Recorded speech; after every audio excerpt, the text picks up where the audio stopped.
I feel stunning today and back when I was wearing kimono. There's just something about this kimono that makes me feel this way. My love, oh well, she looks simply sensational. Nasa shrine kami ni love, not minding the tick-tocking of the clock. Hi! If you're new here, I'm Mimi. It's the end of April in Japan. Moderate rainfall. Di kami sure ni love kung uulan, but we took the risk. I like rain. I'm just worried about the kimono dress because it's not mine at sa pagkakaalam ko, sobrang mahal nito. My purse is empty. Sobrang bait nung nag-ayos sa amin. She's an angel. Not everyone is as accommodating as her. So I really appreciate her kindness. Yes. Okay. Yes.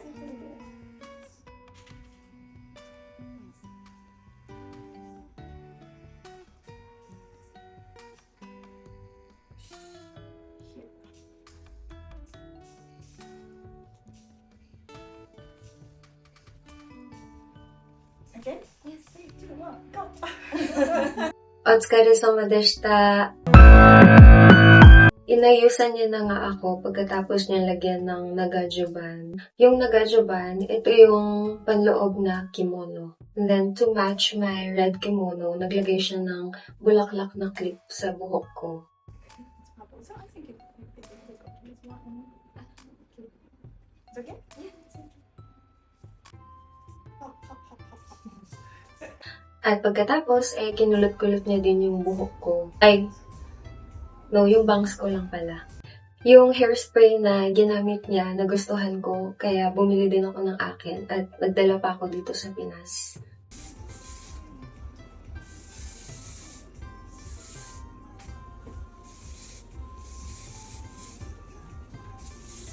Okay, yay! Thank you so much.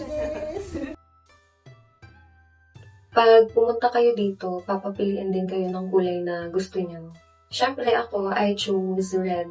It's not my color, but it's my love's favorite color, so why not? I wanted to impress her, to be honest. She was in a good mood, but I wanted to put her in a great mood.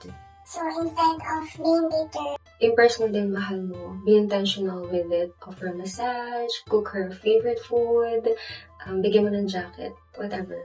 It was just an ordinary day in Tokyo, but we made it special by doing something special. At eto na nga yun, magpo-photoshoot kami ni Love. Love opted for yukata, by the way. Stand like this, yes. Sometimes put your both hands into the sleeve. Yes. Yes. So, ano ang pagkakaiba ng yukata at kimono? Okay, so ang yukata ay casual version ng kimono.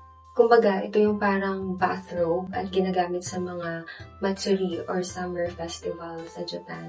Madali lang itong suot kasi isang layer lang ito. Pinapartneran ang yukata ng geta. Pinapartneran ang yukata ng geta or tinatawag nilang wooden sandals. On the other hand, kimono are for formal occasions like weddings, tea ceremonies, and New Year. Gawa ito sa silk at mas makapal ito kumpara sa yukata. At hindi ito madaling isuot kasi nilalagyan pa ito ng nagajuban or yung panloob na kimono, puting kimono. At pagkatapos, accessories naman ang ilalagay. I noticed na nahirapan sila sa paglalagay ng obi sa akin. Obi, ito yung malapad na sinturon. For my footwear naman, I wore tabi, ito yung split toe socks, and zori, formal sandals. Actually, may mga kasabay din kami that time. 2 magkaibigan at isang solo traveler. Yung dalawa, they're from US. Yung isa naman, she's from China. Ayun, mga bungis-ngis din sila. Just a quick thought. Life is also about the people we meet. The unexpected encounters that bring forth smile. Lovely and awkward little chats. At ngayon, connections that seem to fit because we're all about to do a photo shoot. I love taking pictures of almost everything. I take selfies often. smile so wide. In photos, once captured, never to fade. My love and I shared the same excitement for the photo session. These pictures are some of my favorites. Each one a treasure worth 1,000 words. For sure, babalik-balikan namin ni love tong mga to. Memories. Looking back at our love that's full of magic, understanding, sweet, kind, strong, and gentle, priceless and mysterious. 明日の今頃にはあなたはどこにいるんだろう I wonder, would my love still dance with me when we're older? I'll ask her later.